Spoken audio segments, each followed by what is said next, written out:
Kita selalu dengar berita baby meninggal, baby mati sebab tersedak susu dekat tadika ke, dekat rumah ke, ataupun dekat rumah pengasuh ke. So mesti ada sebab kenapa benda ni sentiasa selalu kita dengar lah, kerap acap kali berlaku. Okay, first kali kita kena faham, baby ni dia boleh berlaku tersedak susu mungkin disebabkan kesilapan kita sendiri, ibu tu sendirilah, ataupun baby tu sendirilah dia simpan susu dalam mulut. Kan ada baby yang cabi kan, macam tu, dia minum susu, simpan sikit dalam susu dalam tu, mungkin nak minum kemudian.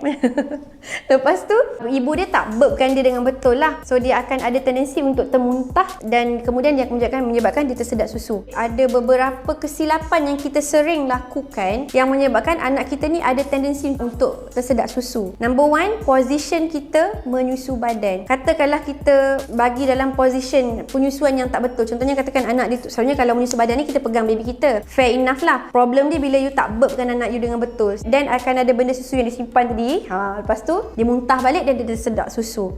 Kalau baby yang tak menyusu badan, dia minum botol, kesilapan yang berlaku adalah apabila kita meninggalkan anak tersebut minum susu dengan sendirinya, ataupun setengah ibu kalut, banyak kerja nak kena buat kan, so dia letak bantal bawah botol susu tu, letak selimut bawah botol susu tu, nak support lah supaya botol tu statik lah. Ataupun yang lagi bestnya, dia letak anak dia dalam buai, lepas tu dia letak bantal busuk anak atas bawah botol tu. Benda tu lah akan menyebabkan risiko-risiko tersedak susu. Letak baby dalam bouncer ke, dalam buaian ke. Kemudian bila anak dia dah berhenti menyusu, dia tak sedar anak dia dah tidur, botol tu masih lagi dalam mulut anak tu. So you kena keluarkan lah botol tersebut. Kalau tak, nanti susu tu kan sentiasa mengalir. Botol mana ada, setengah botol kan dia susu, dia punya puting tu mengalir je, baby tak suction pun still terkeluar juga. So risikolah, bahayalah. Yang seterusnya adalah ibu-ibu yang tertidur pula ketika anak tu menyusu. Ni tak ada nak buat apa lah. Kadang-kadang kita mengantuk kan, penat sangat. So kenalah, kalau boleh waktu kejadian-kejadian yang macam tu jangan tertidur lah. Seboleh-bolehnya cubalah doa, ya Allah janganlah aku jadi manusia yang macam tu pula, terlena pula kan. Nanti takut jadi apa-apa dekat anak. Yang seterusnya, selepas baby tadi dah menyusu, kalau boleh positionkan anak anda tidur dalam keadaan mengiring instead of tidur terlentang. Macam saya cakap tadi, kalau baby tu simpan susu dalam mulut dia, kita tak tahu. Ada baby yang comel-comel bulat tu kan dia simpan. So bila kita mengiringkan dia, kalau kata dia terbatuk, tersedak ke apa-apa ke, at least benda tu terkeluar terus daripada mulut dia, tidaklah patah balik masuk dalam dia punya paru-paru lah. Risaulah pula, alah doktor kenapa tidur mengiring, nanti macam mana baby tu? Dia pandai pusing sendiri. Jangan risau, baby adalah benda yang boleh bergerak. Anak kita boleh bergerak kan, bila kita tidurkan dia mengiring, walaupun kita support bantal, anak kita of course lebih berat daripada bantal, maka dia akan buat pergerakan, nanti dia akan terpusing juga, macamlah kita tak tidur lasak kan. So kalau kata kita hantar anak kita ke pengasuh, kena pesanlah benda-benda ni juga dekat pengasuh kita tu, ataupun kita punya taska tu. Sesekali sebagai ibu ataupun ayah, remind. Bukan kata kita ni parents yang picky ataupun yang very macam fussy ke, bukan. Tapi